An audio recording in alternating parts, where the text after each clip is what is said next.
Daniel, ay matagal ko nang binura sa aking isipan. Huwag mo akong patawanin, Vicky. Kung ang lahat ay napaniniwala mo dahil sa iyong salapi, ibahin mo ko. Huwag mong isipin naramdam ko ang mga pangyayari. Nakilala sina FPJ at Susan Roses sa kanilang malakas na on-screen chemistry, na naging dahilan upang sila ay isa sa mga hinahangad na magka-love team noong 1960s at 1970s.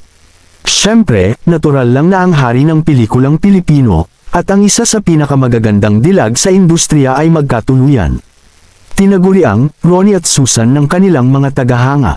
At syempre bago na uso ang YouTube, at bagong-bago pa lang, ang aking channel kaya siguraduhin mo nang nakasubscribe ka, at pakipindot na rin ang subscribe button, para lagi kang updated sa mga susunod nating video.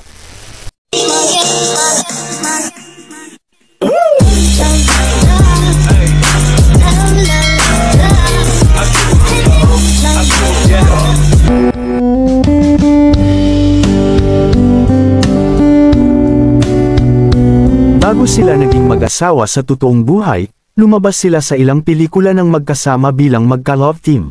Ang pelikulang, Tanging Ikaw ay pinagbidahan nila Fernando Poe Jr. at Susan Roses. Ang pelikula ay ipinalabas noong 1968. Si FPJ ay gumaganap bilang tsuper sa pelikula, nang mabangga niya ang bisikleta ng isang babaeng matigas ang ulo, at maingay na dalaga, samantalang pinaglapit sila ng tadhana ng tanggalin sa trabaho ang lalaki, at kalaunan ay naghanap ng matutuluyan habang tinutupad niya ang kanyang pangarap na maging isang manunulat. Nasira sa bisikleta ko! Baka hindi mo alam kung gaano katagal ako nag-ipon bago makabili niyan! Kaya ako nga tinatanong kung magkano babayaran namin eh. Ba't ka ba, Prado? Ang The Susan with Love ay isang sikat na programa sa radyo ng DZRH. Ito ay ginawang pelikula noong 1968 na may 4 na yugto. Unang episode, Katrina, kasama si Ramil Rodriguez. Ikalawang episode, Maniwala Ka Man o Hindi, kasama si Eddie Mesa. Third episode, Akala Mo Yata, with Joseph Estrada. Fourth episode, Mapagbiro ang Pag-ibig, with Fernando Poe Jr. It was released in 1968 under Rosas Productions with Luciano B. and Carlos directing. Ang pelikulang, Perlas ng Silangan ay ang pinakamalaking Filipino motion picture na nagawa noong 1969. Makikita sa backdrop ng kolonisasyon ng pre-Hispanic Philippine, ang makasaysayang epikong ito ay umiikot sa kwento ni Rammer na ginampanan ni Fernando Poe Jr., na isang half-caste warrior na umibig kay Princess Maalina na ginampanan naman ni Susan Roses.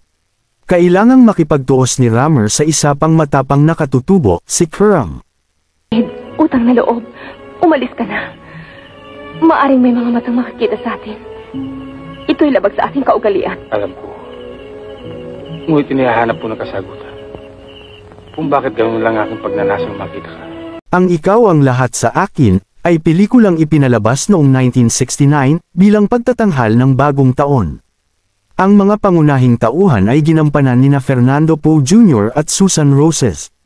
Ang nasabing pelikula ay isang love story at drama na may kaunting shades of action, na ginawa ng FPJ Productions at nameg ng veteranong direktor na si Armando de Guzman. Salamat. Napakabuti niyo sa amin. Wala akong hangarin kundi ang matagpan mo isang karapat-dapat na lalaking magmamahal sa hapong buhay. Binabati ka naman. Ang pelikulang Divina Gracia ay isang pelikulang nangangako na makakaakit at magpapasaya sa mga manunood nito.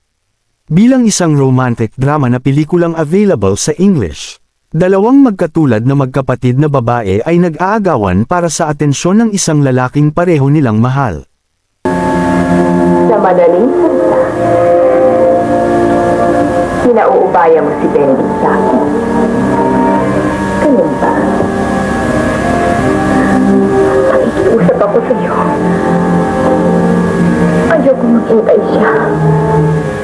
Umasa. Pagkatapos niya mabigo, kung ako'y wala na. Isang bihirang instance ni Susan Roses na naglalarawan ng isang kontrabida sa kanyang dual role performance, at ibang outing ni Fernando Poe Jr. bilang isang deranged heartbroken man. Ang ilang bahagi ay monotonous, ngunit ang ilang mga eksena ay may pahiwatig ng stroke ng henyo dahil sa framing at mise en scene. Ang sino mga alagad ng sili? Maging siya'y pintor, musiko, manunulato, isang eskultor na katulad ko, ay hindi makakagawa ng obra maestra kung siya'y walang inspirasyon. Salamat. Ang Salagintot Salagubang na ipinalabas noong 1972, the movie, made by Pablo Santiago, starred Fernando Poe Jr. at Susan Roses.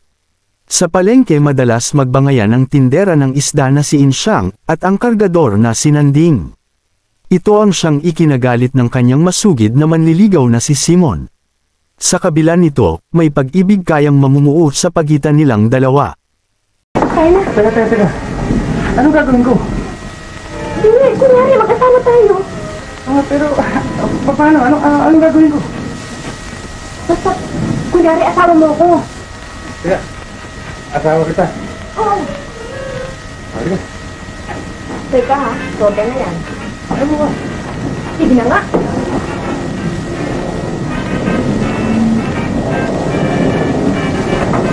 Si Carling na ginampanan ni Fernando Poe Jr. ay isang bihasang mekaniko na nahulog kay Trining na ginampanan ni Susan Roses, ang anak ng isang may-ari ng karnabal. Ang kanilang namumuong pag-iibigan ay komplikado sa presensya ni Lando, isang manggugulo na nagkagusto din kay Trining. Habang sinusubukan ni Carling na makuha ang puso ni Trining, kailangan din niyang harapin si Lando at ang kanyang gang, na humahantong sa isang serye ng mga komedya at puno ng aksyon, na mga sitwasyon sa loob ng makulay na backdrop ng karnabal. Ito pala kami. Stop mga kaibigan! Stop na kayo! Para bigyan ba? Papanood ninyo si Professor Chandra Bosque at ang kanyang mahikap Blanca! Ano sabi? Mahablangka? Bakit nanggigigil ka? Nakangiti na nga eh.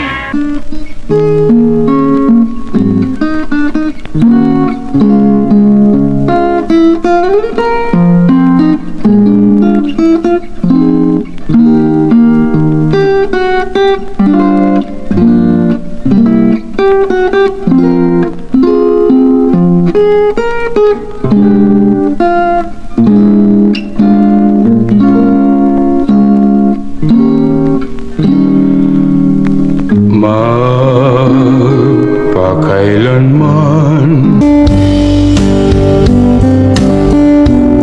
Isang stuntman mula sa Maynila, at isang kolehiyalo mula sa Bacolod. Kapwa nag-cruise ang landas nila sa pinilakang tabing. Isang tambalang humantong sa dambana makalipas ang ilang taon, pagmamahal sa trabaho at dedikasyon sa kanilang sining ang naging puhunan nila upang sila ay hangaan, at tangkilikin ng maraming Pilipino, at sila ay hirangin bilang King and Queen ng Philippine movies. Nilikha nila ang mga obrang nagbigay sa atin ng inspirasyon at gintong aral. Maraming salamat sa muling panunood, hanggang sa dulo ng aking video. At huwag kalilimutang mag-subscribe, at pindutin mo na din ang notification bell, para lagi kang updated pag nag-upload ako ng mga bago kong video. Thank you for watching.